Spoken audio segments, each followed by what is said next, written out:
السلام عليكم ورحمة الله وبركاته. معكم محمود سمير أمرة، امتياز علاج طبيعي. طبعا النهاردة أو في الفيديو ده هنبدأ سلسلة جديدة مع بعض. هنبدأ نشرح كورس الأورثوبيديك الخاص بالفرقة الرابعة جامعة كفر الشيخ. نركز في الكلام كويس.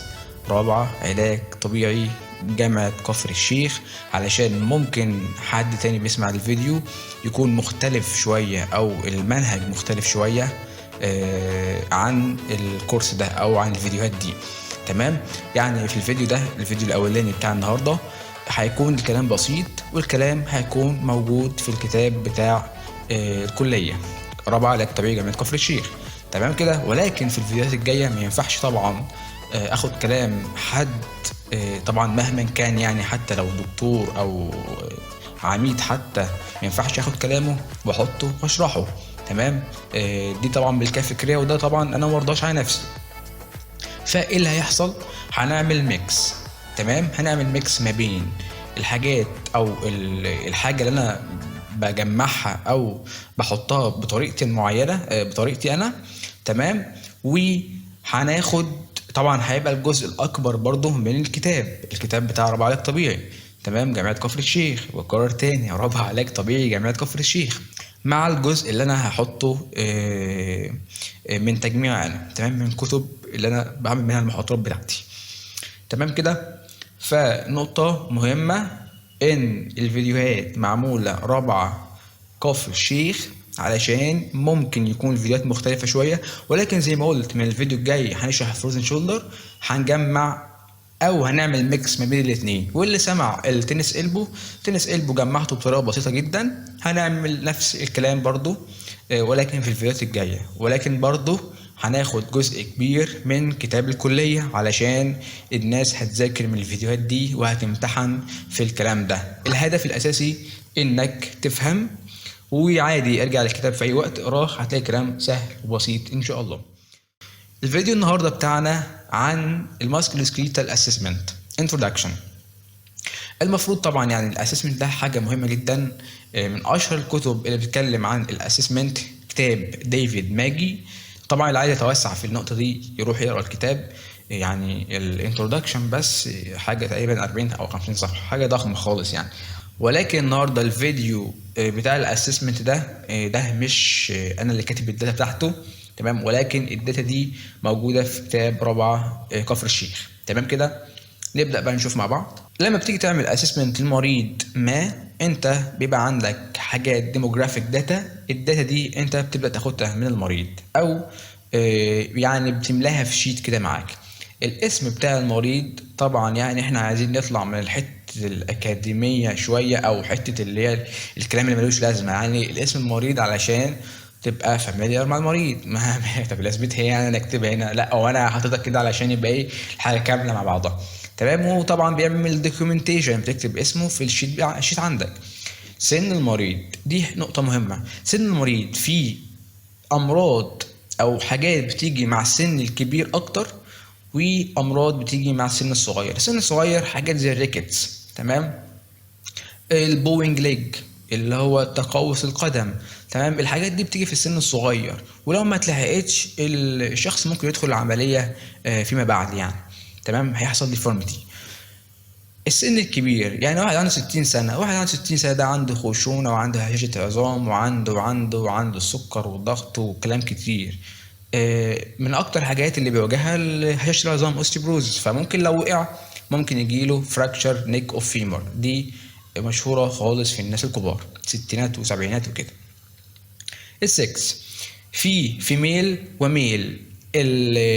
الحاجه مثلا زي الحوادث الاكسيدنتس بتبقى اكتر في الميل، ولكن يعني مش معنى كلامي اللي بتيجي في الميل بس، لا، هي بتيجي في الاثنين، ولكن العرضه اكثر للميل. حاجه مثلا زي الكونجيتال هيب ديسلوكيشن بيجي اكتر في الناس الصغيره ولكن في ميل. تمام، دول نقطتين سهلين. العنوان بتاع المريض سيبك منه، التليفون عشان تتصل بيه يعني انا، او تبعت له بليز كول مي. تمام. الاوكيوبيشن في مهن معينه كده ممكن لو امتحنتها يجي لك مرض او حاجه على المدى الطويل. دكاتره الاسنان بيشتكوا اكتر في منطقه السيرفايكال. تمام. الناس اللي بيستخدموا كمبيوترات كتيره، انا بستخدم كمبيوتر كتير، يعني مثلا ممكن في اليوم اقعد لي 5 6 ساعات على الكمبيوتر، ده مينيمم يعني فاكثر يعني. فممكن يجي لي كاربال تانل سندروم، ريست بين. انا بشتكي دلوقتي او في الفتره دي عموما يعني بسيرفايكال بين مع هيدك، ده بسبب الفورورد هيد، بسبب القعده كتيره على الكمبيوتر. تمام. واحد بيجري كتير، اللي بيجري كتير ده عرضه اكثر انه يجيله الم في ركبته. واحد ما بيتعرضش لاشعه الشمس كتيره، طبعا ده في سن صغير، بيجيله هشاشه عظام. تمام. وريكتس. ده بالنسبه لاول نقطه اللي هي الديموغرافيك داتا. الاسسمنت في حاجات سبجكتيف، يعني حاجه سبجكتيف يعني لو انا عملت التست ده او الحاجه دي وانت جيت عملته، ممكن يطلع اختلاف ما بين النتيجه بتاعتي وبين النتيجه بتاعتك، يبقى ده حاجه سبجكتيف. انا شفت شخص، انت هتقول عليه الشخص ده طويل وانا هقول عليه قصير. تمام. فده حاجه سبجكتيف. سبجكتيف اسسمنت، انت بتسمع من المريض، ممكن يكون كلامه صح وممكن يكون كلامه غلط. تمام. فدي حاجه سبجكتيف ما تعتمدش، او انت طبعا يعني كلام المريض ده مهم، ولكن هو حاجه سبجكتيف. في نقطتين معانا، الاونست والكورس. يعني المرض بيبتدي امتى والمسار او الكورس بتاع المرض مساره ازاي، يعني هيمشي او هيكمل ازاي المرض ده. بيتقسم acute sub acute وكرونيك على حسب طبعا الفيز اوف هيلينج. لو انت اتعورت فبيمر باكتر من مرحله لحد ما يحصل هيلينج.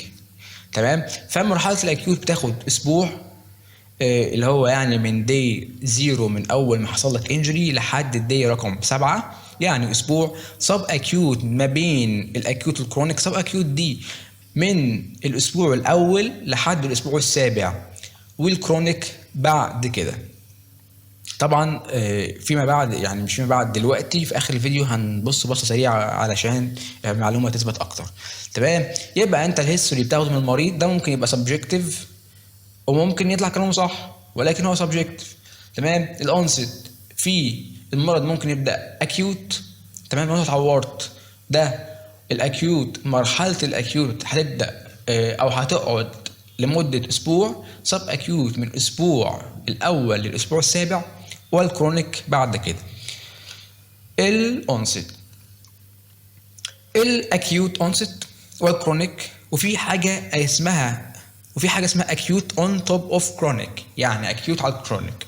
acute ممكن واحد ياخد عدوى بكتيريا مثلا، ممكن يتعدى بالستريبتوكوكس وستافيلوكوكس فيصاب بالبايوجينيك ارثرايتس. تمام. ده حاجه اكيوت. كرونيك واحد جاله خشونه، الخشونه هتبدا في سن معين وتفضل لسنه مثلا، سنتين، 3 4 سنين، 10 سنين، ده كرونيك. تمام. وهنقول دلوقتي ان حاجه شبه الخشونه مثلا ديجنراتيف ديزيز بروجريسيف. تمام. يعني بتسوء مع الوقت. الاكيوت اون كرونيك ممكن يبقى مريض عنده مرض كرونيك معين، ولكن يجيله في وقت الاعراض تبدا تظهر. تمام. يبقى اكيوت وكرونيك واكيوت اون توب اوف كرونيك. الكورس ممكن المرض بيسوء، يعني اعراضه بتزيد، زي الخشونه مثلا degenerative joint disease، ده لو بيبدا يزيد يزيد يزيد، الاعراض بتزيد. ريجريسيف يعني المرض بيبدا، بص اعتبره كيرف نقطته من فوق هنا وبعدين بيبدا ينزل، ده ريجريسيف. العكس بتاعه اللي هو بروجريسيف، نقطه هنا كده وبيطلع لفوق.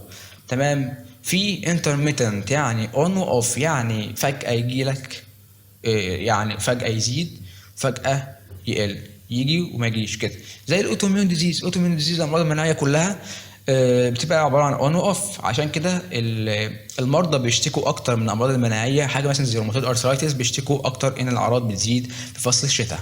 تمام. يبقى الكورس بروجريسيف، ريجريسيف، انترميتنت.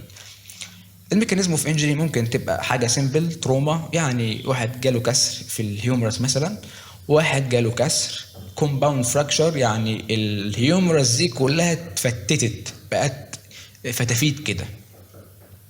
تمام، ده بالنسبه لاول جزء. هتاخد منه الديت والتايب اوف تروما.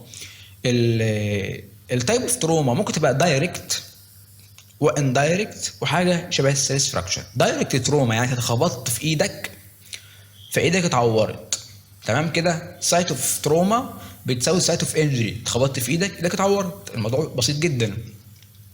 اندايركت تروما انت وقعت على اوت ستريتشد هاند، يعني ايدك وقعت عليها وهي مفروده كده اوت ستريتشد، فممكن الريست بتاعك يحصل فيه مشكله. يعني هي مش مشكله واحده هيحصل في الريست، ده ممكن يحصل اكتر من مشكله في الريست. سكافولد فراكشر، ريديال هيد فراكشر، مش عارف ايه، كل الكلام ده ممكن يحصل. لا ده انت ممكن تطلع كمان القلبه، ممكن يحصل مشكله في القلبه. تمام، لا ممكن الصدمه تطلع اكتر، الستريس ده يطلع لفوق يحصل شولدر انجري، ممكن يحصل مشكله في الكلافيكل، كلافيكولار فراكشر. ده ليه؟ انت خبطت تحت، تمام، ولكن المشكله ممكن تسمع او ممكن تعمل انجري في مكان تاني خالص. ده معنى الاندايركت تروما. ستريس فراكشر، الستريس فراكشر ده نوع من الفراكشرز بتيجي اكتر في الناس اللي بتمشي كتير، ولكن في نقطه، الناس اللي بتمشي كتير دي ممكن تكون متعوده على المشي فعادي. لا، الستريس فراكشر بيجي عند واحد مش متعود انه يمشي كتير، ولكن مشي كتير في فتره كده فجاله ستريس فراكشر. بيبقى في الديستال سيرد في الميتاتارسل، واحده في الميتاتارسل. ده بيبقى مشهور اكتر في الناس اللي داخلين جيش جديد، عقبالنا كده. تمام، يبقى دايركت واندايركت وستريس. البروجريشن يعني الاعراض دي البروجريشن بتاعها رايح فين، يعني هي هتقل ولا هتزيد. هما يعني غالبا الماسكوسكيتال انجريز الموست كومن فيها يعني ان مع الوقت بيبدا الدنيا تبقى كويسه علشان في هيلينج بروسيس ماشيه، ففتره هتلاقي الدنيا بقت تمام. ولكن في حاجات ممكن تبقى العكس، ده بسبب ان في كوز تاني underlying pathology. تمام، حاجات او عوامل ممكن تزود العرض وممكن حاجات ممكن تقلله. حاجه زي الديسك ليجن. الديسك ليجن لو انت قاعد سيتنج البريشر في الانترفيرتيبرال ديسك بيزيد فالبين بيزيد. ناس عنده او واحد عنده خشونه في الركبه مثلا ارثيتيك كونديشن، ده لما تقف او تمشي فتره طويله الالم هيزيد. ده بالنسبه للفاكتورز. انت بتاخد منه باست ميديكال هيستوري، بتاخد منه اي عمليه عملها، لو حصل له تروما قبل كده، لو بياخد ادويه قبل كده، لو حصل له سيمبتوم او عرض معين قبل كده، يعني مثلا حاجه زي unexplained weight loss. تمام، ده ممكن يبقى لا قدر الله يعني عرض ل كانسر او ميتاستاتيك كونديشن مثلا. تمام، unexplained weight loss ده حاجه ريد فلاج. هنقول الريد فلاجز دلوقتي. فاميلي هيستوري ممكن تبقى حاجه جينيتك عنده، فتاخد من الاسره او تاخد من الشخص الفاميلي هيستوري.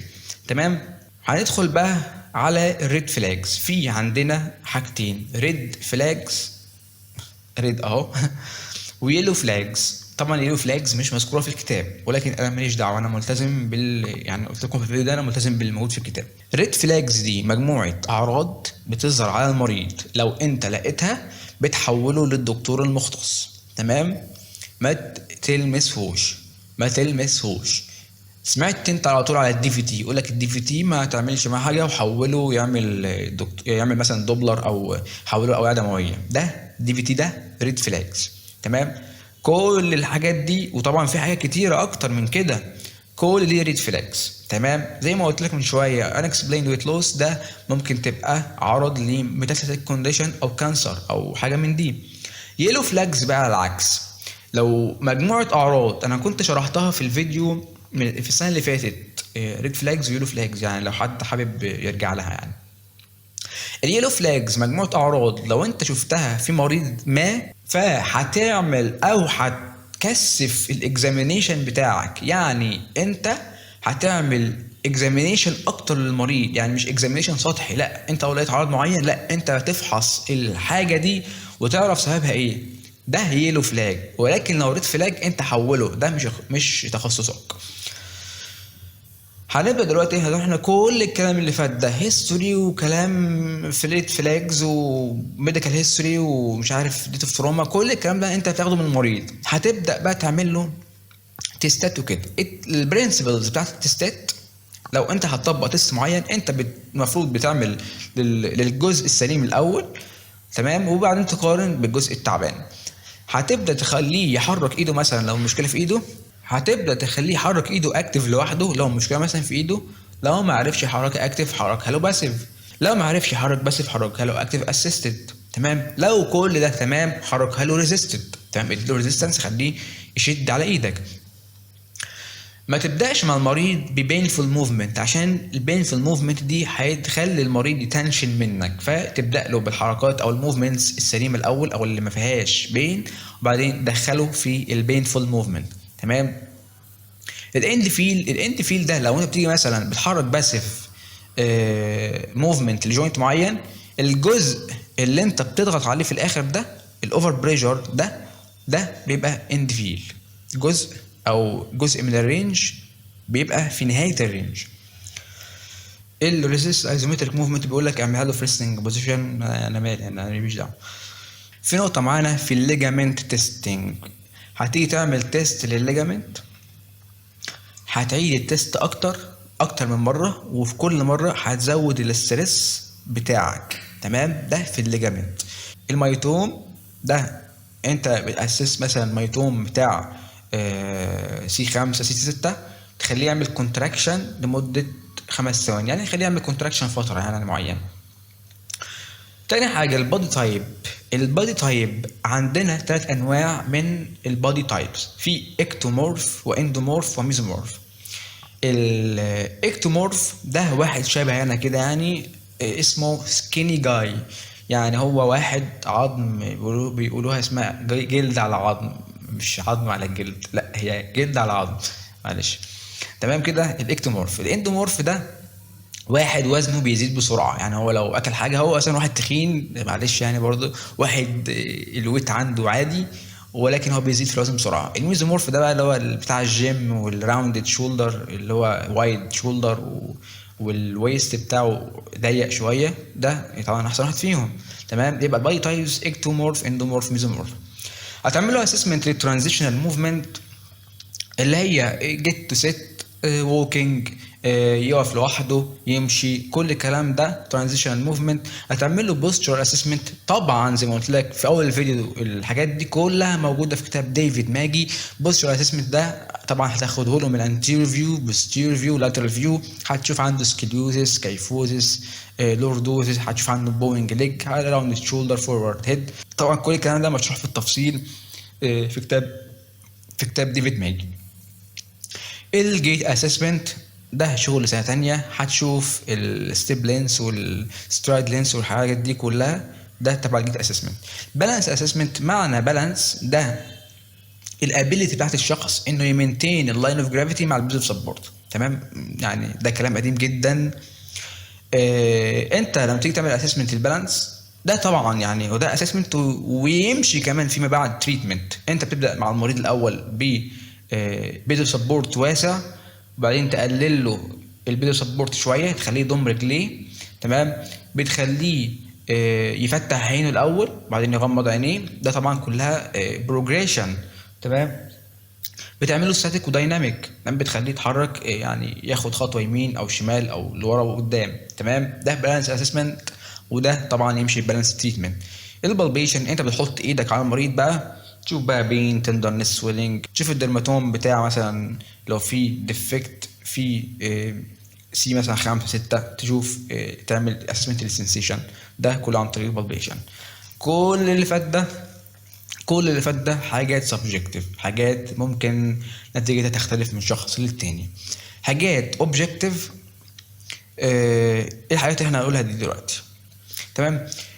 بتيجي تعمل اسسمنت ل سنسيشن مثلا، انت معروف يعني انت مثلا لو لمسك هتحس بصبع مثلا اللي هو بصبع على ايدك مثلا، ولكن لو لمسك وصوتت تمام ده بينفول. لو انا لمسك الحركه دي بينفول بالنسبه لك، دي حاجه اسمها الديسيزيا. تمام. الحته دي مش عارف هو كاتبها تقريبا، هو كاتب ديسيزيا في الكتاب decreasing السنسيشن، ولكن هي معناها لو انا لمستك كده بتصوت. تمام. بينفول سنسيشن ده الديسيزيا. هايبوثيزيا يعني شخص لو انا لمسته كده او انا مش حاسس بيها، يعني هايبوثيزيا، عنده هايبوثيزيا. تمام. السنسيشن الهايبرثيزيا دي رقم 3 معانا، ده السنسيتيفيتي بتاعه الاستيمولاي بتزيد معاه، على عكس الهايبوثيزيا. هايبر. اناثيزيا ده لوس اوف سنسيشن خالص. يعني مثلا لو انا بعمل حاجه او بخيط جرح حاجه موضعيه، بديله اناثيزيا كده في الحاجه موضعيه علشان السنسيشن يقل. تمام. يبقى ديثيزيا، هايبوثيزيا، هايبر، واناثيزيا.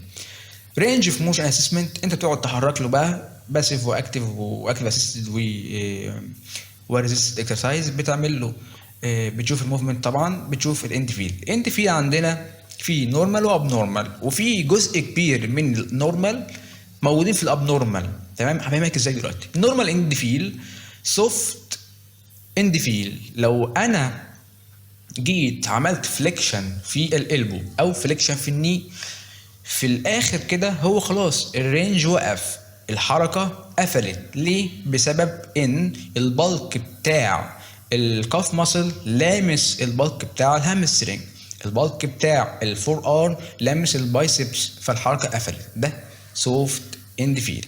فيرم اند فيل، لو انا باجي اعمل اند فيل وفي كبسول، الكبسول على اخر رينج كده هتلاقي فيه ستريتش، دي اسمها فيرم اند فيل. هارد اند فيل، 2 بون قبل بعض. تمام. اي حركه عندك 2 بون بيقابلوا بعض خلاص الحركه قفلت، ده هارد اند فيل. كابسولار اند فيل، لو انا مثلا بعمل ستريتش لكبسول في جوينت معين، في اخر رينج الكبسول ده هيحصل له ستريتش معاك، ده اسمها كابسولار اند فيل. يبقى سوفت ده بتاع التيشو ابروكسيميشن، فيرم اند فيل ده في اخر رينج لو انا بعمل ستريتش او ستريس على جوينت معين في التيشو حصل له ستريتش، او كابسولار او كبسول يعني حصل له ستريتش في الاخر، ده فيرم. هارد ده بون تو بون، كابسولار ليجامنت او كبسول، هما اتنين يعني الاستراكشر بتاعتهم تكاد تكون واحده يعني. باثولوجيك اند فيل، هناخد بقى الحاجات المشابهه الاول. في هارد هنا كان هارد بون تو بون، ده نورمال. هارد لو كان في لوز باديز في الجوينتس او فراكشر، يعني انت في مشكله في الجوينت، في فراكشر في جوينت معين، هو الجوينت قافل، فانت لو جيت تعمل له مثلا ستريتش او موبيلايزيشن انت كده بتوديه في داهيه. ده المريض مفروض يدخل عمليات تاني، ينظف الليله اللي جوه دي وبعدين يطلع تاني. ده بالنسبه للهارد. كان في سوفت بتاعت التيشو ابروكسيميشن، هنا في سوفت بوجي سنسيشن، يعني احساس كيس مليان ميه، ده بيبقى موجود في الساينوفايتس. امتي اند فيل، المريض بيوقف الرينج بسبب وجود بين. تمام. مش بسبب وجود تيشو ليميتيشن، لا، في المريض بيحس ببين فبيوقف. تمام كده. سباستيك اند فيل، ده ان المصل بتدي لك ريزيستنس. تمام. ومش قادره او مش عارفه تحرك الجوينت بسبب ان في المصل فيها سباستيسي شويه، فده سباستيك اند فيل.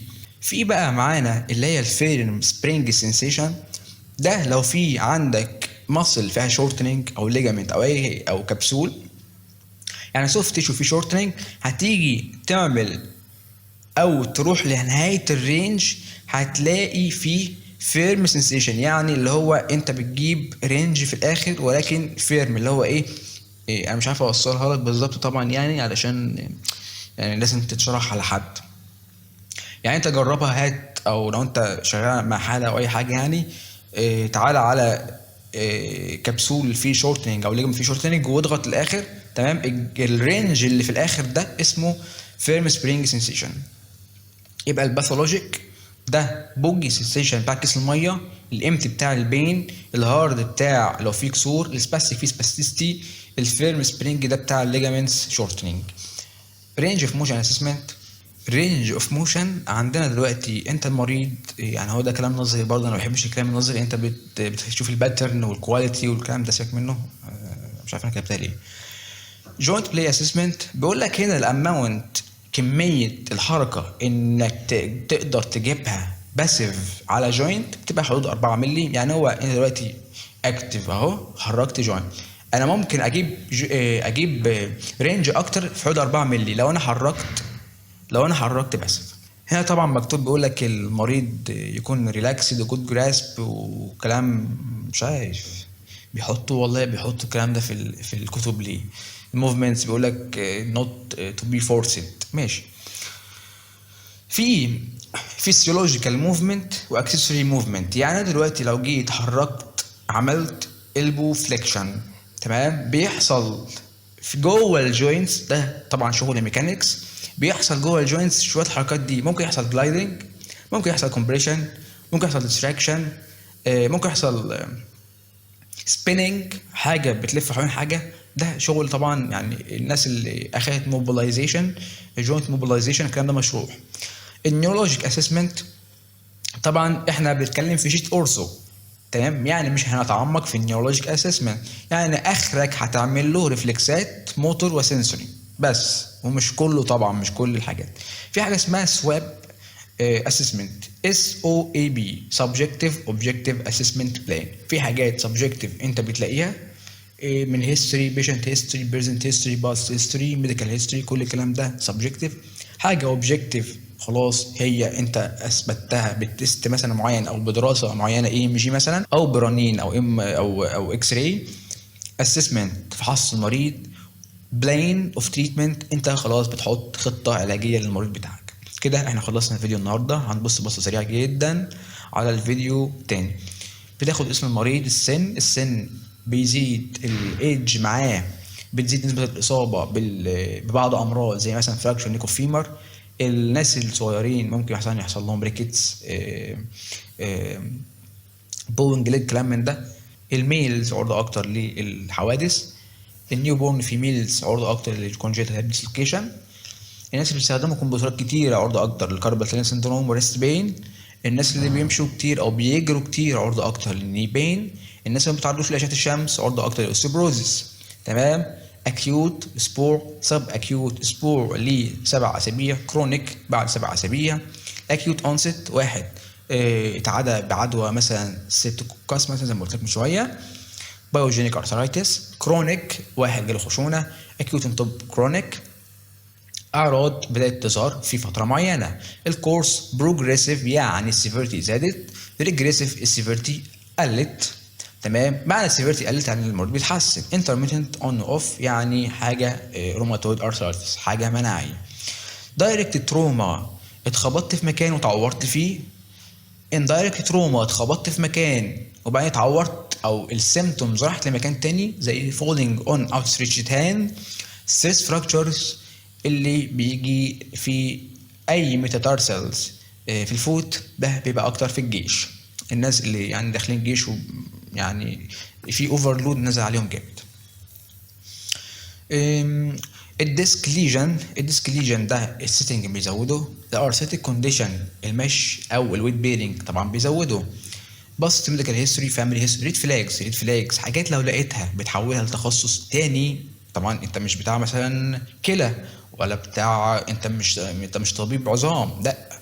تمام. يعني لو حاجه بيور عظام حولها لطبيب العظام. تمام. حاجه نيورو حولها لدكتور النيورو، ما تدخلش في اللي مالكش فيه. ريد فلاجز، يلو فلاجز حاجات لو لقيتها عايزه ديب اسسمنت. تمام. سيبك من البرنسبلز. بودي تايبس اكتومورف واندوميزومورف. اكتومورف واحد جلد على عظم. اندومورف واحد بيزيد بسرعه. ميزومورف ده الواحد بتاع الجيم بقى، اللي هو الميزومورف ده. ترانزيشنال موفمنت حاجات فانكشنال، سيت تو ستاند، جيت تو سيت، مش عارف من سوباين تو ستاند، الحاجات دي كلها من سوباين تو سيتنج. postural assessment ده بيتعمل من lateral anterior و posterior view. الجيت اسسمنت ده طبعا في حاجات subjective و objective. بالانس اسسمنت زي ما قلت لك الاول بتخليه وايد بيت سبورت، بعدين نارو بيت سبورت، بعدين يفتح عينيه، بعدين يغمض عينيه، بعدين بتخليه مثلا يقف على رجل واحده، بتخليه يعملوه من يعني يمشي بقى دايناميك او من الستاتيك. كل الكلام اللي هو وايد بيت سبورت ونارو بيت سبورت ده ستاتيك، تمام. لو خدت خطوه ومشي لقدام او لورا او بالجنب ده دايناميك. بالبيشن بتحط ايدك وبتحس. الديسيزيا ده لو انا لمستك بينفول، الحركه دي بينفول بالنسبه لك. هايبوثيزيا انت مش حاسس. هايبرثيزيا السنسيشن زايد عندك شويه. اناثيزيا انت مش حاسس، لوس اوف سنسيشن خالص. النورمال اند فيل ده سوفت، اللي هي البايسبس بتتحرك على الفور ارم بتتحرك على البايسبس، او الكاف ماسل بيتحرك على الهامسترنج. الفيرم ده الكابسولار اند فيل، لو انا جيت عملت سيرش على كبسول الجزء اللي في الاخر ده طبعا نورمال، ده فيرم اند فيل. هارد ده بيبقى بون تو بون، هما الاثنين بيعملوا بلوك للموفمنت. كابسولار نفس الكلام، شبيهه بالفيرم شويه لو في ليجامنت او جوينت كبسول. الباثولوجيك اند فيل ده سوفت بوجي سنسيشن، احساس كيس مليان ميه تحت ساينوفايتس. امتي اند فيل المريض بيوقف الحركه عشان البين. الفيرم سبرينج سنسيشن ده لو في ليجامنت او ماسل او كبسول شورتنج، ده طبعا ابنورمال على عكس اللي فاتت دي. هارد اند فيل لو في فراكشر او في لوز بوديز في الجوينت. لوز بوديز بلاش بوديز دي، لوز بوديز في الجوينتس. سباستيك لو في سباستيستي في الماسل، ده هتديك ريزيستنس للموفمنت بتاعتك. الرينج اوف موشن سيبك من الباترن والبتاع، هنا ممكن يجي لك الرقم ده، انا ما اعرفش نظام الدكتور ده ايه، ولكن ممكن يجي لك الرقم بيقول لك 4 مللي في اختياري مثلا.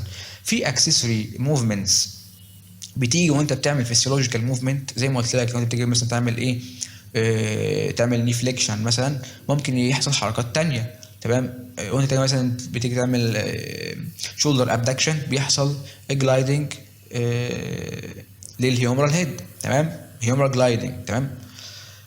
عندك نيورولوجيكال اسسمنت زي ما قلت لك، بتعمل السنسيشن والريفلكسات والموتور. ده الجزء ده انا كنت شارحه برضو في الفيديو الثالث او الرابع في الاول خالص لو انت عايز تشوفه يعني.